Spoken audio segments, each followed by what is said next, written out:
सोचिए, सिर्फ 4 साल, 15 crore downloads, 50 lakh paying subscribers और 1540 करोड़ रुपए की मैसिव वैल्यूएशन।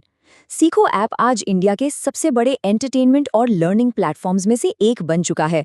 लेकिन इस शानदार फाइनेंशियल सक्सेस के साथ साथ एक वायरल कंट्रोवर्सी भी जुड़ी हुई है। इंटरनेट पर इस ऐप को लेकर काफी सारे सवाल उठाए जा रहे हैं, यहाँ तक कि इसको एक स्कैम भी कहा जाने लगा है। तो आखिर इस 1540 करोड़ की वैल्यूएशन का सच क्या है?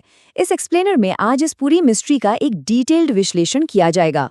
यहाँ सबसे बड़ा पैराडॉक्स और सबसे बड़ा सवाल ये उठता है, एक ऐसा ऐप जिसे 15 करोड़ बार डाउनलोड किया गया हो, जिसकी प्ले स्टोर पर 4.6 की शानदार रेटिंग हो और जिसके 50 लाख लोग हर महीने पैसे देकर सब्सक्राइबर्स बन चुके हों, उसकी शिकायत आखिर रिजर्व बैंक ऑफ इंडिया यानी आरबीआई तक कैसे पहुंच सकती है?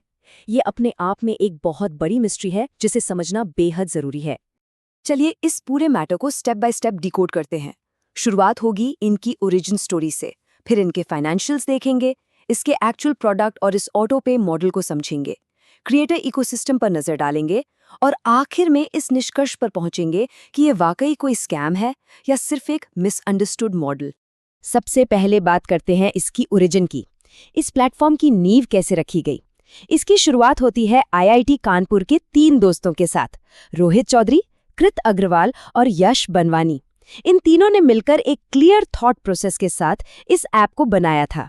बात 2018 से 2019 की है, जब ये फाउंडर्स कुकू एफएम में काम कर रहे थे। वहां काम करते हुए इन्होंने एक बहुत बड़ा गैप नोटिस किया।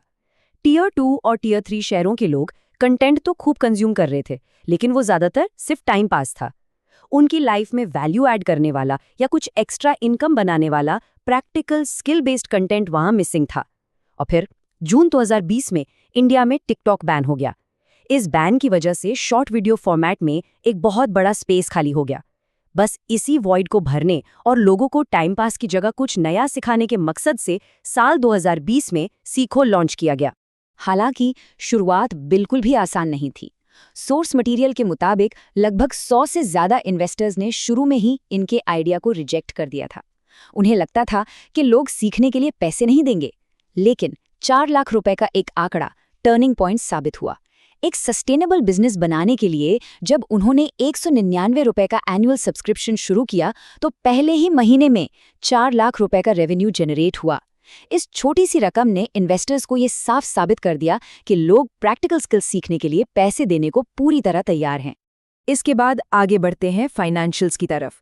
जैसे ही सीखो ने अपना रेवेन्यू मॉडल प्रूव किया, अर्ली 2021 आते आते इसमें इंडिया के टॉप एंटरप्रेन्योर्स ने अपना पैसा लगाना शुरू कर दिया, जिसमें अनअकैडमी के गौरव मुंजाल और शादी.com के अनुपम मित्तल जैसे बड़े नाम शामिल थे।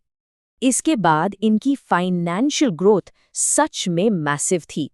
नवंबर 2024 में लाइटस्पीड वेंचर पार्टनर्स, जिन्होंने पहले स्नैपचैट में भी इन्वेस्ट किया था, उन्होंने $8 मिलियन यानी करीब 67 करोड़ रुपए लगाए। उसके ठीक बाद अगस्त 2025 में बेसमा वेंचर पार्टनर्स ने, जिन्होंने लिंक्डइन और शॉपिफाई को ग्रो होते देखा है, उन्होंने $28 मिलियन यानी लगभग 240 करोड़ रुपए की फंडिंग लीड की। इन सब के बाद टोटल इन्वेस्टमेंट $42 मिलियन क्रॉस कर गई और कंपनी की टोटल वैल्यूएशन 1540 करोड़ रुपए तक पहुंच गई। अब यहाँ पर ध्यान देने वाली बात इनकी अग्रेसिव ग्रोथ स्ट्रैटेजी है। फाइनेंशियल ईयर 2025 में सीखो का रेवेन्यू 141 करोड़ रुपए था, जो कि पिछले साल के सिर्फ 1.5 करोड़ रेवेन्यू से 12 गुना ज्यादा था। लेकिन एक और डेटा पॉइंट यहाँ बहुत ही ज्यादा इंटरेस्टिंग है।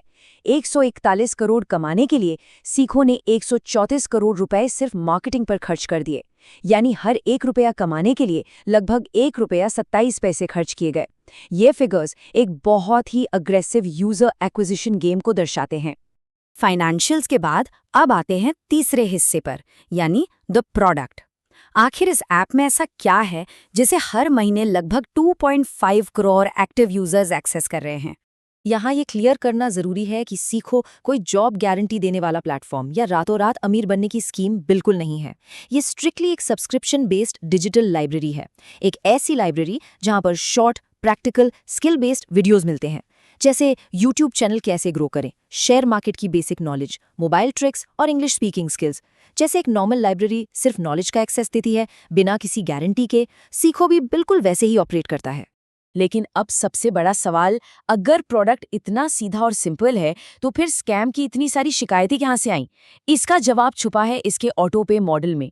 यही वो कोर मैकेनिकल इशू है जिसके कारण गूगल प्ले स्टोर पर हजारों कंप्लेंट्स आईं और मई 2025 में आरबीआई के पास सीखो, कुको एफएम और स्टेज जैसे ऐप्स के खिलाफ एक अनोनिमस कंप्लेंट दर्ज कराई गई।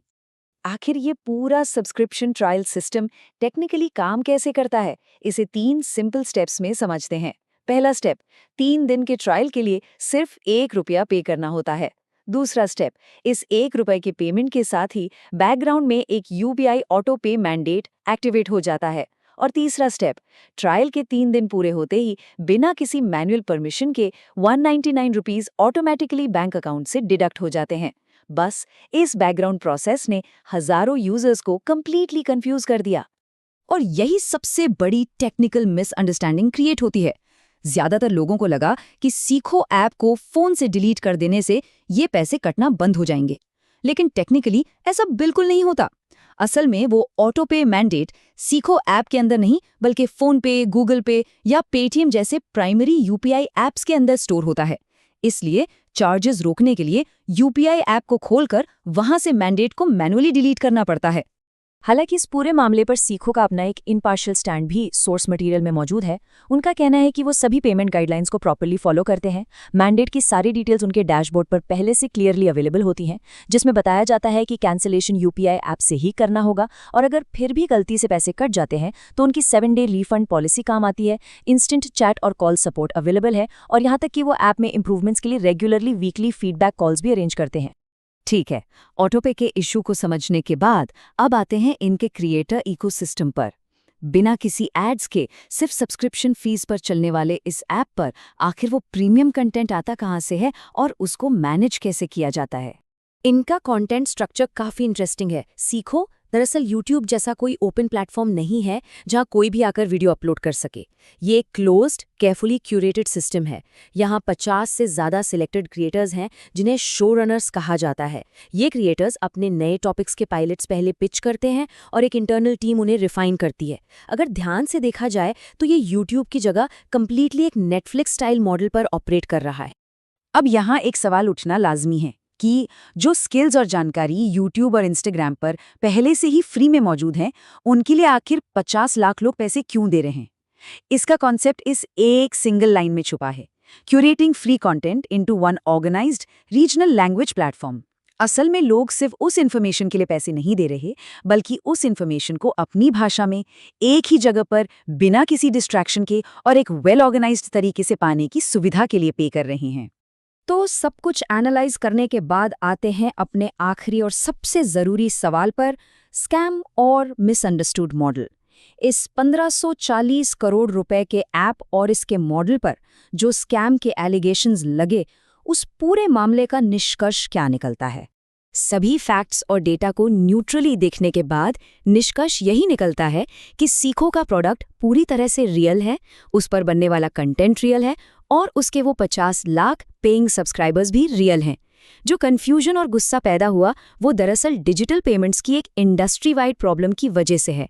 ये ऑटो पे नॉलेज गैप सिर्फ एक ऐप तक सीमित नहीं है, बल्कि सारी डिजिटल सब्सक्रिप्शन इकोनॉमी आज इसी तरीके से ऑपरेट कर रही है, जिसके बारे में टियर 2 और टियर 3 रीजन्स में अभी पूरी टेक्निकल जानकारी नहीं है। और इन्हीं सब गहराइयों को समझने के बाद एक बहुत ही थॉट प्रोवोकिंग सवाल सामने आकर खड़ा हो जाता है। क्या ये सब्सक्रिप्शन इकोनॉमी और नई पेमेंट टेक्नोलॉजी की रफ्तार सच में टियर 2 और टियर 3 शहरों की डिजिटल लिटरेसी से कहीं ज्यादा तेजी से आगे बढ़ रही है? क्या नई टेक्नोलॉजी को लॉन्च करने और आम लोगों द्वारा उसे पूरी तरह समझने के बीच का ये फासला ऐसे ही चैलेंजेस पैदा करता रहेगा? ये एक ऐसा सवाल है जिस पर जरूर विचार किया जाना चाहिए। उम्मीद है इस एक्सप्लेनर से इस कॉम्प्लेक्स टॉपिक पर पूरी क्लैरिटी मिल गई होगी।